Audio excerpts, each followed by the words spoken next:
Hello, hello, good people. Hello, and welcome back to another car conversation or episode of Make America Think Again, depending upon whether or not you can see my face or just hear my voice. Welcome to everyone. Please repost and share or share the links to different episodes because I'm trying to amp up the numbers and I want to get there. I have this number in mind and I want to get there by the 15th. So please share these episodes with friends, family, or somebody that just needs to learn some shit. Okay. This is Make America Think Again. I do this because I want us to have conversations where hopefully you walk away a little more educated, or it prompts you or incites you to do your own investigating if you don't believe me. Okay. So what I want to talk about today are the Epstein survivors, the courageous Epstein survivors who showed up in DC yesterday and just the bravery, their solidarity, the whole you can just tell these women are like, we're done. We're done being messed with. We're done being played with. We're done going on this roller coaster, this emotional roller coaster. Every time somebody wants to focus on or bring up Epstein and we think something's going to happen and then nothing happens, they were like, they're done. They're done. Yesterday, we heard from one of the survivors for the very first time. This is her very first time speaking out. I want to give you her name. It's Marina Lacerda. I would highly encourage you, because I believe she did an interview, full interview with ABC after, and it's online now. I would highly encourage you to watch her interview. So I want to hit on some of the key points that I thought were really important in regards to that press conference and what was said, but also just the overall case and more information that's coming out. The more conversations we're having, the more survivors that are showing up and talking. So let's dive into it. So Marina Lacerda, she truly fit the demographic that I had already started putting together in my head for Epstein. I knew that, because I watched a couple of documentaries, I kind of followed the case here and there, picked it up, put it down, etc. But I knew for sure he had an age demographic, which is about 14 to 17. For him, the young girls aged out around 17. And let me say this, every pedophile that I've ever encountered, and I've shared this with you. I was a probation officer. I had an entire caseload that was just all sex offenders. And then also in my education and working in children's protective services, they all have a specific demographic. And that's who is going to be their target. 9 times out of 10, that's who's going to be their target. So with Jeffrey Epstein, it appears that it was young girls ages 14 to 17, which Marina fit in this age group. Virginia Guffrey, she fit in this age group. So, and so many of these other survivors talked about being age 13, age 14, all were in the same demographic. Okay, so that's number one. Some other characteristics I picked up on, a lot of them talked about their family histories, families being coming from broken families, or parents were separated, or dysfunctional families. A lot of middle school and high school girls, of course, fit in that age demographic, more on the vulnerable side, lower socioeconomic level. And then he also did this whole promising of whether it was, I believe one of the women talked about when she was a young girl, either her mother or her grandmother was sick, and he was providing money for cancer treatments.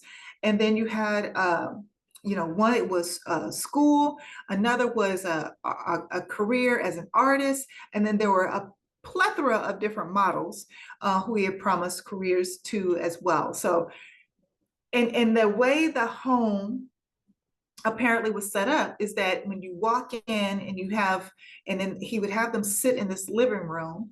A lot of them had talked about, like, on their first time, especially the New York home, going to the New York home, there were a lot of pictures where he had a lot of pictures of himself with these very powerful and influential people.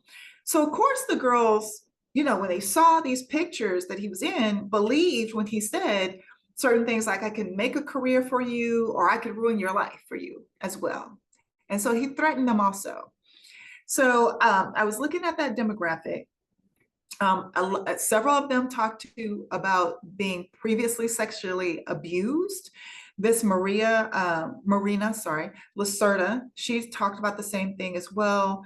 From ages 9 through 12, her stepfather was sexually abusing her. And because the stepfather was sexually abusing her and her friends and other girls in the neighborhood, one of the other girls in the neighborhood got her to go to the police with her, and the stepfather ended up getting arrested. But I think she said initially they didn't believe her, but the stepfather ended up getting arrested. So she said, looking back on it, she feels like she might have felt as responsible for the stepfather being taken out of the home. Her and her mother and her sister ended up living in like a 1-bedroom apartment. The mother wasn't working. So she took it upon herself at 13. Yeah, because I think she said she had just turned 14 when she met Epstein, to go out and start working. And she was working 3 jobs during the summer when she was out of school. And one of the people she was working with saw she was struggling and was like, hey, you can make some quick cash by going to massage this old dude. And that's how it started. That is how it started for her. And then she said that she had, initially it was a couple of times a week or 2 or 3 times a week. She said with the newer girls, he liked to see you very often. And then she said it was so consistent that she ended up dropping out of the 9th grade. And I believe she said from 14 to 17 is when she was working. That's what she would tell her family and other people working for Epstein, but he was sexually assaulting her. And that's how she was making money and to support her family. She was an immigrant from Brazil. This is another characteristic. Also, we have learned, who is it? Melanie Stansbury, Representative Melanie Stansbury. She participated in a press conference, and she was talking about how wide. Remember how I kept telling you, like, this web has got to be so wide and far, with all these, with people that we could never imagine that are entangled in this mess, because for some reason, this administration is really fighting and releasing this information. So either they're in it and they've done some really bad shit, or they're covering for people who are in it, other wealthy people, other influential people that have something else possibly on them. They're holding over their heads to keep it out, keep this information out of the media. So Melanie Stansbury, she talked about that.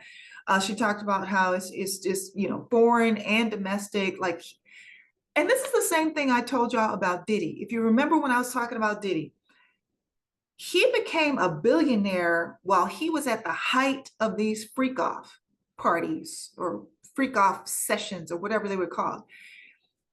You can't become a billionaire if at music. If you're spending all your time planning and participating in freak-offs. So, it's just irrational to believe that Jeffrey Epstein was just managing money for people. And that's how he became the billionaire that he was when he passed away. Because this was a worldwide internet of child sex traffickers. That's what was happening. So you had young girls from other countries that we still haven't heard from, that we still don't know about. We know that one of the attorneys that was at the press conference yesterday, he said that they are aware of about 200 to 300, or they have actually, he himself and his partner in his law firm They have talked about 250 themselves. They are aware that there are about 300 or so. You know, that's who they are aware of. But according to several reports, Jeffrey Epstein alone sexually assaulted thousands of girls. And then what we also learned yesterday is there was a portion of them, not all of them, but a portion of them that once they reached that age 17 and they, you know, aged out for him, his sickness, then he would farm them out to other people. So that's where the younger ladies come in, you know, the college students you've heard about, you heard, well, they were in college at that time, or their early 20s. That's where some of them came in. And then also some of the young girls, when they aged out for him, he would pass them on to other people. Y'all, this is some wild shit. Wild shit. Okay, so that's Marina. Yeah, Marina. That's the demographic that I've kind of figured out in just paying attention to all this. The groups that I also have identified, so you had, it looked like he targeted middle school and high school students, young girls in Florida. It looks like there were high school, because I believe somebody testified that their high school or their middle school was right around the corner from his house.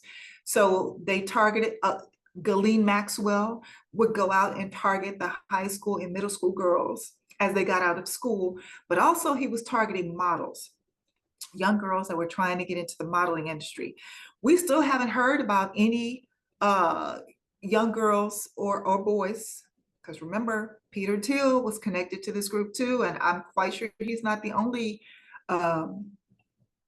wealthy, influential male who was and is into males or boys. So we haven't heard anything about young girls that have been connected to his ranch. He had a ranch in New Mexico. I'm on Epstein now, a ranch in New Mexico. But several of these young women talked about being flown out to Epstein Island or being on Epstein Island. So several locations.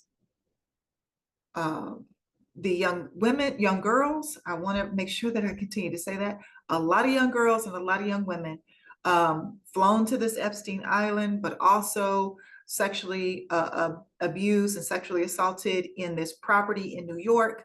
I haven't heard about the ranch in New Mexico, although I do know he had a ranch in New Mexico. And then you have the Wexler dude who was over Victoria's Secret, Abercrombie Fitch, I believe, was another one of his companies. So the Limited, he owned those companies. So he would provide housing at different times for these girls. So, wow. So what else did we hear yesterday? So we had one of the women, the survivors, talked about she was being she had been trafficked by Jeffrey Epstein for 10 years.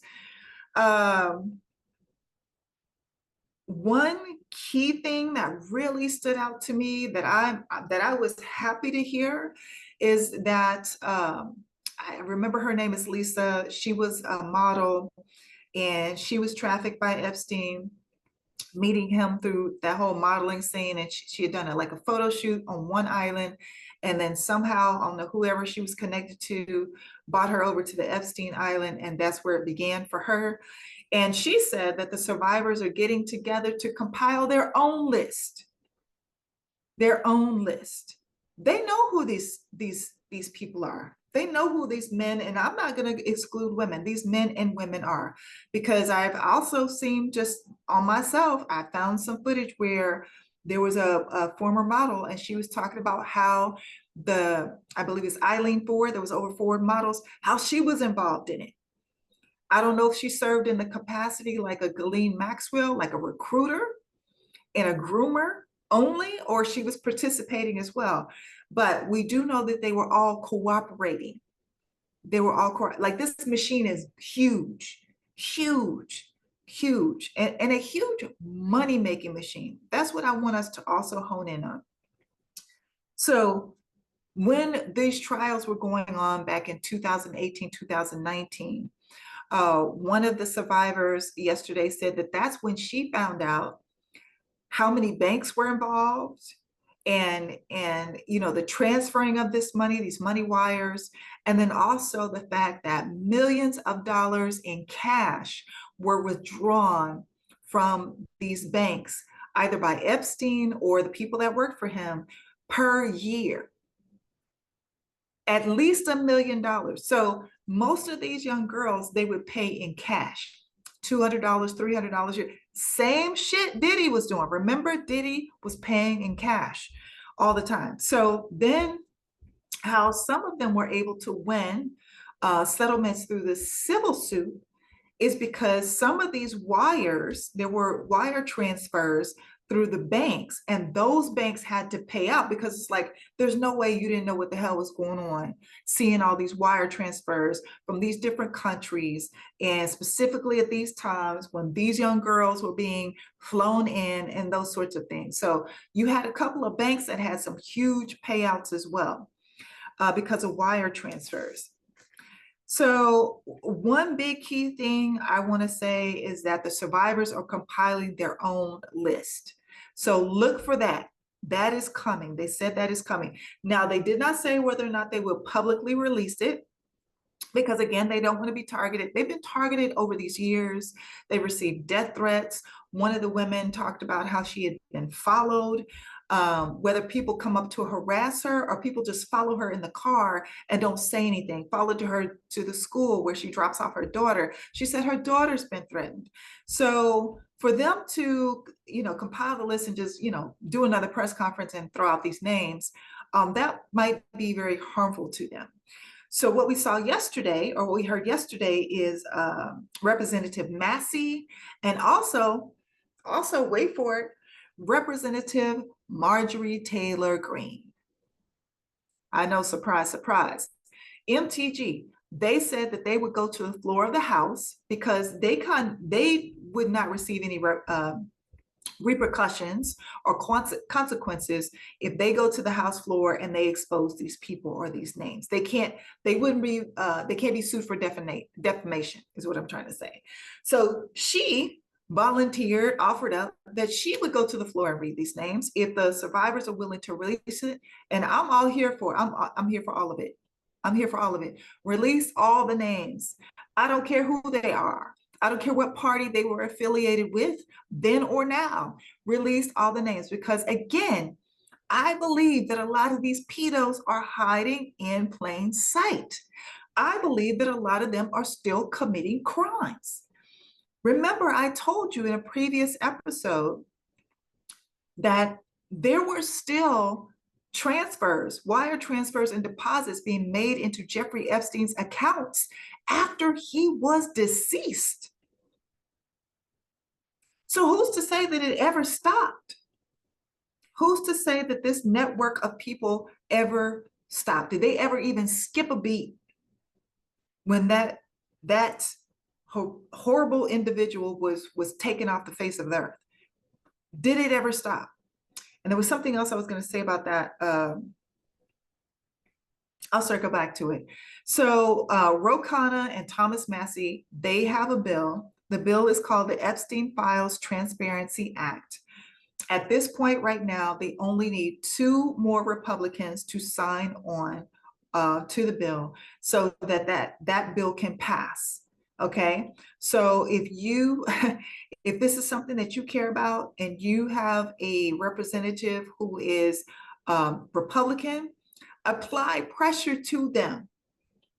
Apply pressure to them. Before I did this episode, started recording this episode, I believe all the Democrats have signed on. They just need 2 more Republicans to sign on to make this bill go into effect. At this point in time, of course, Thomas Massie, if you did not know, is a Republican.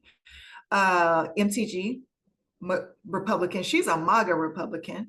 Bobart, again, MAGA Republican. And then you have Nancy Mace, MAGA Republican. Now, I don't agree with those 3 women on anything. anything. I believe that MTG is a racist. Bobert, she follows in that same camp for me too, but she also, was doing her Beetlejuice stuff in public. And Nancy Mace, I feel like that woman, this is just me, my observation with 2 degrees in psychology. Something's not right with her. Something's not right with her. Something's just not right with her. She walking around in her pajamas with her dog in the gas station. She's arguing with people in Ulta, and then now she did say that she is a survivor, so I'm not going to take that away from her. But she had to walk out of the hearing with the survivors, and she said she was having a panic attack. So I'm gonna give her that. I'm gonna give her grace on that. But you have 3 women. So aside from their politics, maybe it's just the fact that they're women trying to support other women. I'm going to give them the benefit of the doubt. And then also Nancy Mace said that she's a survivor. I believe somebody told me MTG has said the same thing. I don't know about Bobert, but either way it goes, they are in. They are in at this time, and it doesn't seem like they're bothered by the pressure. Now, Thomas Massie has said that he has some pressure. Like, here's one key thing that Thomas Massie said. So how Republicans are applying, well, Felon 47 is applying pressure, with his from the bully pulpit, saying that this is he didn't call it aggressive. He called it I can't remember the exact word he used, but a hostile act against the Republican Party if they continue down this road, or if Massie continues to support this bill. And Massie has said a couple of times on a couple of occasions, fuck you, to Felon 47. So he's moving forward.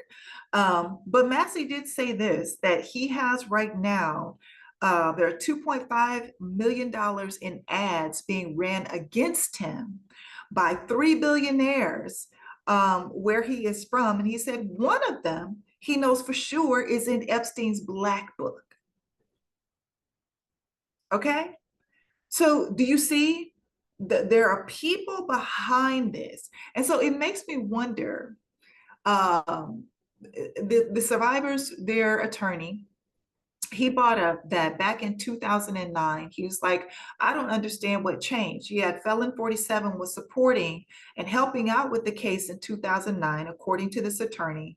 And then he said, then he moved forward in this last campaign. He campaigned on releasing the Epstein files, right? And then now all of a sudden he's like, oh, it's a hoax. It's just Democrats, it's a hoax.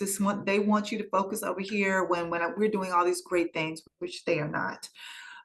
He said, how did you go from that in 2009 to where you are right now? Felon 47. I will share this with you.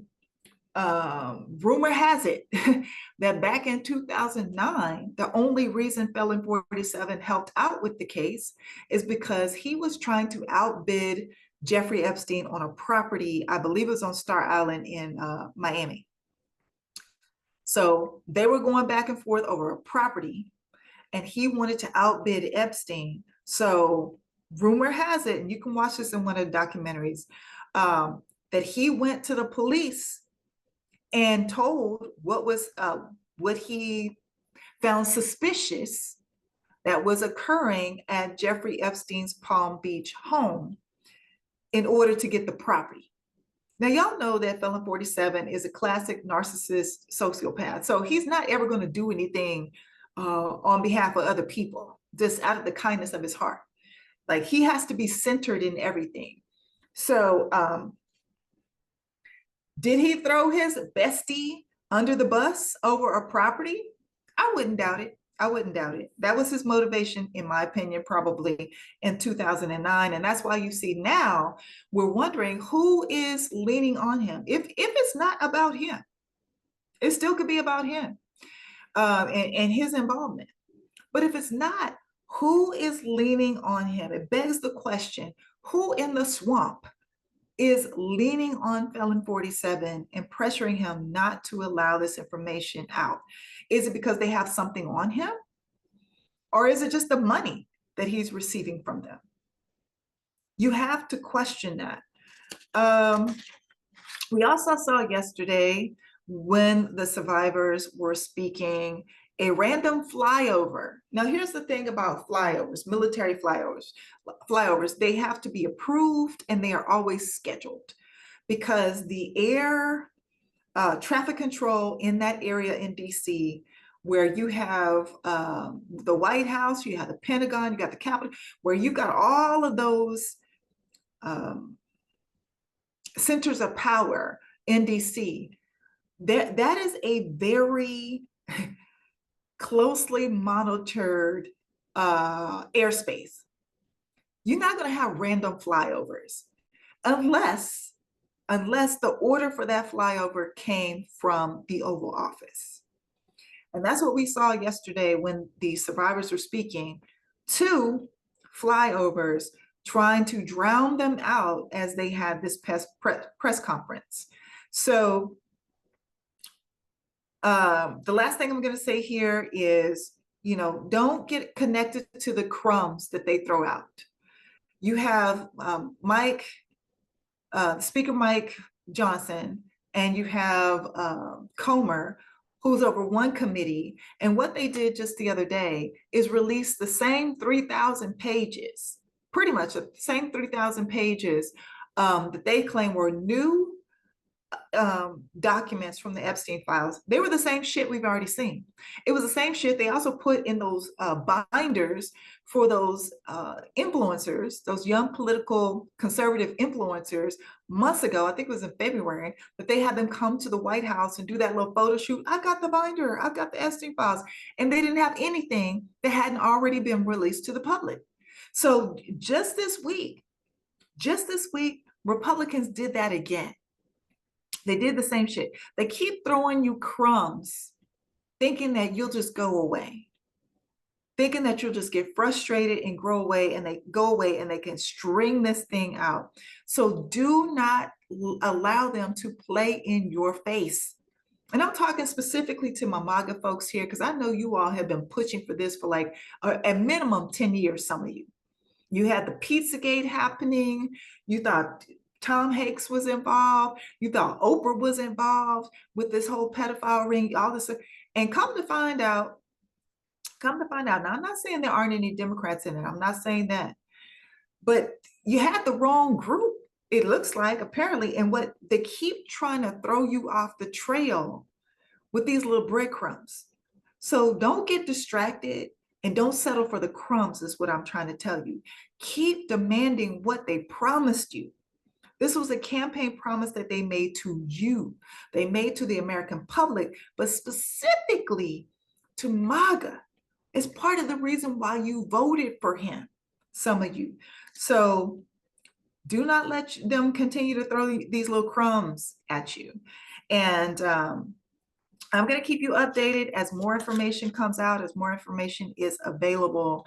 But also, I am really, really excited to hear about the fact that these survivors are going to compile their own list. So one way or another, these names, these people, these entities that were involved and may still be involved with the Epstein files they're going to be exposed. They are going to be exposed. Whether it's MTG and Massey on the floor of the House of Republicans, whether somebody leaks it, because they volunteered, they said they would go to the House floor and read these names for the survivors. I want to make sure I'm clear. Whether it's them going to the House floor and revealing these names and these entities, or it's leaked, or it comes through the oversight committee, because the oversight committee, they kept pushing and pushing for it to be able to subpoena these documents. They got it. So stick to this case. This case is unraveling. And I just cannot emphasize this enough. It is much bigger than we have ever thought, that we could probably ever imagine. And at the end of the day, these people need to be off the streets, because I truly believe we still have pedos hiding in plain sight, and they are more than likely, if they've never been caught. Let me throw this last thing in here. I'm gonna prove this to you. When Jeffrey Epstein got that sweetheart deal back in, was that 16? No, 2008, 2009, when he got that sweetheart deal in Florida. And remember when I told you he was like, he was on this kind of house arrest situation, but he had to report back to the jail at night, but they just put an ankle monitor on him. What we have found out, what has been released recently, is that during that whole time, he created a fictitious company that he told the people in Florida, folks in Florida, the DA in Florida, the whatever prison or jail he was being held in, that he had to go work at. And literally, he was still sexually abusing girls with an ankle monitor on. Every day, he never stopped abusing young girls. So that's why I say we have to get to the bottom of this. We have to keep pushing for it, because I guarantee you there are monsters just like him still harming children and still harming young women. And we protect the things that we value. Everyone, we protect the things that we value. And in this country has repeatedly shown us that they do not value women and children. And now is our opportunity to make them.